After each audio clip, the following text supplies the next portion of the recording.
एक गांव में राजू और श्याम रहते थे। वह दोनों ही अच्छे दोस्त थे। एक दिन वह दोनों गांव से बाहर की तरफ निकलते हैं। तभी श्याम राजू से कहता है, अरे मित्र राजू, कितने दिनों बाद आए हैं आज हम गांव से बाहर। चलो आज तो हम दिन भर घूमेंगे। हाँ मित्र, चलो आज तो हम जंगल की सैर करने के लिए चलते हैं।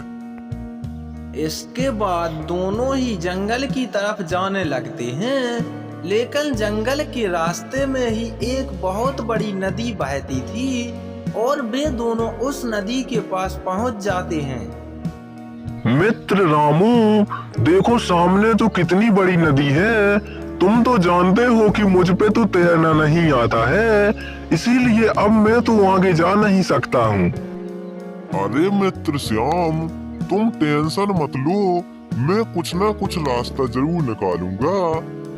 परंतु मित्र, यह नदी तो कितनी भारी है।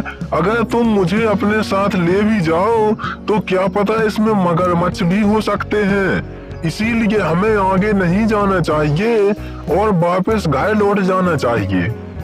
नहीं मित्र, मैं नाव का बंदोबस्त करता हूँ और नाव से हम दोनों जल्द ही उस पार पहुँच जाएंगे। इसके बाद नाव से दोनों ही नदी को पार करने लगते हैं और वे कुछ ही समय में उस नदी को पार कर लेते हैं। श्याम, यहाँ तो कितनी सुंदर जगह है। अगर हमें यह पता होता तो हम हर रोज यही स्थान पर आते। मित्र राजू, मुझे तो डर लग रहा है। इस जगह पर हम पहले कभी नहीं आए हैं और ना ही हम इस जगह से परिचित हैं। अरे मित्र श्याम, तुम बेकार में डर रहे हो। चलो हम आगे चलते हैं और फिर देखते हैं यहाँ की सुंदरता का कुछ तो आनंद लेते हैं। इसके बाद दोनों ही आगे जंगल की ओर जाने लगते हैं और वे कुछ समय तक चलते चलते एक फलों के बाग में पहुंच जाते हैं। श्याम मित्र, देखो हमें अगर ऐसा पहले पता होता तो हम हर रोज इसी बाग में नहीं आते। देखो चारों तरफ फल ही फल दिखाई दे रहे हैं। हाँ मित्र राजू, मैंने ऐसा बाग पहले कभी नहीं देखा। हो सकता है इस बाग की कोई रखवाली करता हो। हाँ मित्र, हो सकता है, किंतु हमें इससे क्या। चलो हम पहले ताजे ताजे फल खाते हैं, फिर इसके बाद यहाँ से कहीं जाने के बारे में सोचेंगे। इसके बाद दोनों ही फल खाने के लिए बाग में जाने लगते हैं। तभी अंदर से एक लोमड़ी आती है और वह कहती है, अरे तुम दोनों कहाँ घुसे चले आ रहे हो? तुम्हें मालूम भी है यह किसकी बगिया है? अभी राजा शेर को पता चल गया ना तो तुम दोनों को अभी खा जाएंगे। परंतु हमने राजा शेर का क्या बिगाड़ा है जो वो हमें खा जाएंगे? हम तो इस बगिया में अभी आए हैं और कुछ फल ही खाए हैं। अरे मूर्खो, राजा शेर इस बगिया में किसी को नहीं आने देते हैं और मैं इस बगिया की पहरेदारी करती हूँ, इसीलिए तुम्हें कह रही हूँ अभी भी समय है, जल्दी भाग जाओ यहाँ से, नहीं तो मैं दोबारा आऊंगी तो तुम नहीं बचोगे। इतनी बात कहने के पश्चात लोमड़ी वहां से भाग जाती है। तभी रामू और श्याम दोनों ही आगे की ओर निकल जाते हैं।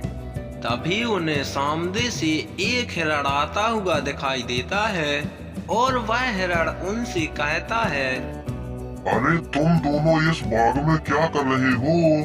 तुम्हें मालूम नहीं है यह राजा शेर का बाग है? हिरण की यह बात सुनकर रामू कहने लगता है, हिरण जी, हमें यह पता नहीं था कि यह राजा शेर का बाग है, नहीं तो हम यहाँ नहीं आते। परंतु हम यहाँ आ तो गए हैं, अब हमें कुछ समय रुकने के लिए यहाँ कोई स्थान चाहिए। तुम दोनों इसकी टेंशन मत रखो, चलो मैं तुम दोनों को अपनी गुफा में लिए जाती हूँ। तुम वहाँ पर कुछ समय के लिए सुरक्षित रह सकते हो। इसके बाद वह हिरण रामू और श्यामू को अपनी गुफा में ले जाती है। तभी वह उनसे कहती है, देखो, नदी के उस पार से इस पार तो कोई नहीं आ सकता है, परंतु तुम दोनों कैसे आए हो? क्या तुम्हें यह पता नहीं था कि इस तरफ राजा शेर का राज चलता है? हम दोनों नाव से नदी पार करके आ रहे हैं। हमें नहीं पता था कि यहाँ शेर का राज चलता है। बस आप हमें नदी तक पहुँचा दीजिए, फिर हम वापस चले जाएंगे। ठीक है, तुम दोनों तब तक यहीं गुफा में रहना, तब तक मैं जाती हूँ और तुम्हें यहाँ से निकलने का कुछ न कुछ बंदोबस्त करती हूँ।